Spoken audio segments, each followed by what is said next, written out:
Hi hello guys welcome back to the channel. നമ്മളങ്ങനെ നമ്മുടെ ജാങ്കോ ട്യൂട്ടോറിയലിലെ രണ്ടാമത്തെ വീഡിയോയിലേക്ക് കടന്നിരിക്കുകയാണ്. ഇന്ന് നമ്മൾ നോക്കാൻ പോകുന്ന ഒരു വെബ്സൈറ്റ് എന്താണെന്നുള്ള കാര്യമാണ്. ഇപ്പം നമ്മൾ വെബ് ഡെവലപ്മെന്റ് ചെയ്യുമ്പോൾ നമ്മൾ അറിഞ്ഞിരിക്കേണ്ട കുറച്ച് കാര്യങ്ങളുണ്ട്. ഒരു വെബ്സൈറ്റ് എന്താണ്, ഒരു ക്ലയന്റ് എന്താണ്, ഒരു സെർവർ എന്താണെന്നൊക്കെ അറിയാണ്ട് നമുക്ക് ഒരിക്കലും നല്ലൊരു വെബ്സൈറ്റ് ഡെവലപ്പ് ചെയ്യാൻ പറ്റത്തില്ല. അപ്പം നമുക്ക് ജസ്റ്റ് ഒരു ക്ലയന്റ് എന്താ, ഒരു സെർവർ എന്താണെന്ന് നോക്കാം. അപ്പം നമ്മളിവിടെ ജസ്റ്റ് ഒന്ന് ഗൂഗിളിലൊന്ന് സെർച്ച് ചെയ്യുക, ക്ലയന്റ് സെർവർ എന്ന് പറഞ്ഞ് എടുക്കുകയാണെങ്കിൽ നമുക്കൊരു ഇമേജ് വരും, കുറേ ഇമേജ് വരും. ഇതിൽ ക്ലയന്റ് എന്ന് വെച്ചാൽ നിങ്ങൾ മനസ്സിലാക്കേണ്ട ഏത് ഡിവൈസ്, ഒരു ബ്രൗസർ ആക്സസ് ചെയ്യാൻ പറ്റുന്ന ഏതൊരു ഡിവൈസ് ഒരു ക്ലയന്റ് ആണ്. അവിടുന്ന് ക്ലയന്റ് റിക്വസ്റ്റ് സെൻഡ് ചെയ്യണം സെർവറിന്. നമുക്കിപ്പം റിക്വസ്റ്റ് എന്താണെന്ന് ചോദിച്ചാൽ നമ്മളിപ്പോൾ ഇവിടെ ഗൂഗിളിന് ഒരു റിക്വസ്റ്റ് കൊടുക്കുക, ഫേസ്ബുക്ക് എന്ന് പറഞ്ഞ്. ഈ റിക്വസ്റ്റിന്റെ റെസ്പോൺസ് ആയിട്ടാണ് നമുക്ക് ഇത്രയും ലിങ്ക്സ് ഇവിടെ വന്നേക്കുന്നത്. അപ്പം നിങ്ങൾക്ക് റിക്വസ്റ്റും റെസ്പോൺസും മനസ്സിലായെന്ന് വിചാരിക്കുന്നു. ഇനി നമ്മൾ ഒരു വെബ്സൈറ്റ് എന്താണെന്ന് നോക്കുവാണെങ്കിൽ, ഒരു വെബ്സൈറ്റ് എന്ന് വെച്ചാൽ ജസ്റ്റ് HTML, CSS, JavaScript എന്ന് പറയുന്ന 3 ലാംഗ്വേജ് കൂടി ചേരുന്നതാണ്.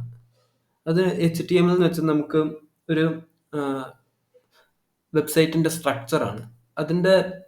അതിനെ കുറച്ചുകൂടെ ബ്യൂട്ടിഫൈ ചെയ്യുന്ന ഒരു ലാംഗ്വേജ് ആണ് CSS വെച്ച് നമുക്കിപ്പം ഇവിടെ നമ്മളിപ്പം ഫേസ്ബുക്കിന്റെ ഈ പേജിലോട്ട് പോകുന്നു. ഫേസ്ബുക്കിന്റെ ഈ പേജിൽ നമ്മൾ ഇൻസ്പെക്ട് ചെയ്ത് നോക്കുവാണെങ്കിൽ ഇതാണ് ഇതിന്റെ HTML.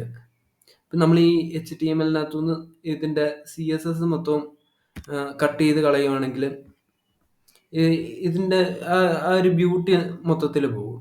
നമുക്ക് ജസ്റ്റ് ഒന്ന് കട്ട് ചെയ്ത് കാണിച്ചു തരാം. നമ്മളിപ്പം ഇതിനകത്തുനിന്ന് ഇതിന്റെ CSS ഫുള്ള് കട്ട് ചെയ്യുവാണ്. ഓക്കെ, നമ്മളിപ്പോൾ ഇതിന്റെ CSS ഫുള്ള് കട്ട് ചെയ്തപ്പം അതിന്റെ ഒരു സ്ട്രക്ചർ തന്നെ മാറിപ്പോയി, കണ്ടില്ലേ? അതിന്റെ ഒരു ഭംഗി തന്നെ മാറിപ്പോയി. നമ്മളിപ്പോൾ അതിനെ റിഫ്രഷ് ചെയ്യുമ്പോൾ ഇത് മാറും. നമ്മളിപ്പോൾ ഈ ഇൻസ്പെക്റ്റിനകത്ത് എഡിറ്റ് ചെയ്യുന്നെന്നും പറഞ്ഞ് നമുക്ക് കംപ്ലീറ്റ് സൈറ്റിനെ അങ്ങ് ഹാക്ക് ചെയ്യാന്നുള്ള രീതിയൊന്നും ഇല്ല. ജസ്റ്റ് നമുക്കിപ്പം ഇവിടെ ഇത്രയും മാറ്റം വന്നപ്പോൾ മനസ്സിലായല്ലോ, CSS ആണ് ഇതിന് ബ്യൂട്ടി നൽകുന്നത്.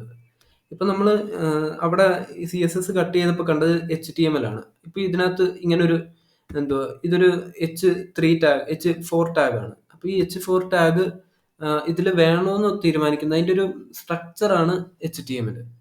പിന്നെ JavaScript എന്ന് വെച്ചാൽ നമ്മളിപ്പം ഇവിടെ ടൈപ്പ് ചെയ്ത് ലാസ്റ്റ് സൈനപ്പ് ചെയ്യുമ്പം ഇവിടെ ഇത്രയും ചെക്ക് ചെയ്ത് ഈ സാധനം ഒന്നും നമ്മൾ ഫില്ല് ചെയ്തിട്ടില്ലെന്ന്. അതാണ് നമ്മുടെ ജാവാസ്ക്രിപ്റ്റ് എന്ന് വെച്ചാൽ നമ്മുടെ ഇപ്പൊ ഒരു ഒരു കാർ ഓടുന്നെങ്കിൽ അതിന് എഞ്ചിൻ വേണം. അതിന്റെ എഞ്ചിനാണ് ഇപ്പൊ നമ്മുടെ വെബ്സൈറ്റിന്റെ എഞ്ചിനാണ് ജാവാസ്ക്രിപ്റ്റ്. നിങ്ങൾക്ക് അത്രയും മനസ്സിലായെന്ന് വിചാരിക്കുന്നു. ഇനി നമ്മൾ ജസ്റ്റ് DNS എന്താണെന്നൊന്ന് മനസ്സിലാക്കണം. DNS എന്ന് വെച്ചാൽ നമുക്കിപ്പം നമ്മൾ ഈ ക്ലയന്റ് റിക്വസ്റ്റ് സെൻഡ് ചെയ്യുന്നത് നമ്മുടെ സെർവറിനാണ്. പക്ഷെ സെർവറിന് വെച്ചാൽ ഒരു IP അഡ്രസ് ആണുള്ളത്. IP അഡ്രസ് വെച്ചാണ് നമ്മൾ എപ്പോഴും കണക്ട് ചെയ്യുന്നത്. ഈ DNS എന്ന് വെച്ചാൽ ഈ IP അഡ്രസ് നമുക്കിപ്പോൾ ഒരാൾക്ക് എല്ലാ IP അഡ്രസ്സും ഓർത്തിരുന്നിട്ട് നമുക്കിപ്പോൾ ഫേസ്ബുക്കിൽ കയറണം, അതിന് നമ്മൾ 2 IP അഡ്രസ് അടിച്ചു കൊടുക്കുമല്ലോ, നമ്മൾ അതിന്റെ പേര് അടിച്ചു കൊടുക്കുമല്ലോ ചെയ്യുന്നത്. അതുപോലെ നമ്മുടെ സെർവറിന് IP അഡ്രസ് DNS എന്ന് വെച്ചൊരു ലിസ്റ്റാണ്. ആ ലിസ്റ്റിനകത്ത് ഒരു സെർവറിന്റെ IP അഡ്രസ്സും അതിന്റെ ഡൊമൈൻ നെയിമും ഉണ്ട്. ആ ഡൊമൈൻ നെയിമാണ് facebook.com എന്ന് പറയുന്നത്.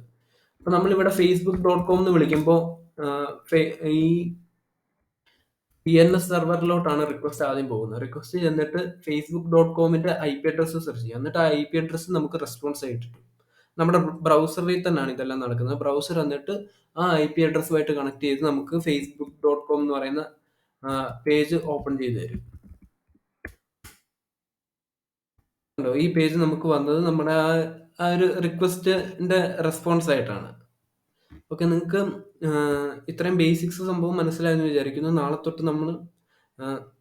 അല്ല, അടുത്ത വീഡിയോ ഇന്ന് തന്നെ വരും. അടുത്ത വീഡിയോ തൊട്ട് നമ്മൾ നമ്മുടെ ജാങ്കോയുടെ വെബ്സൈറ്റ് ബിൽഡ് ചെയ്ത് തുടങ്ങും. Thank you.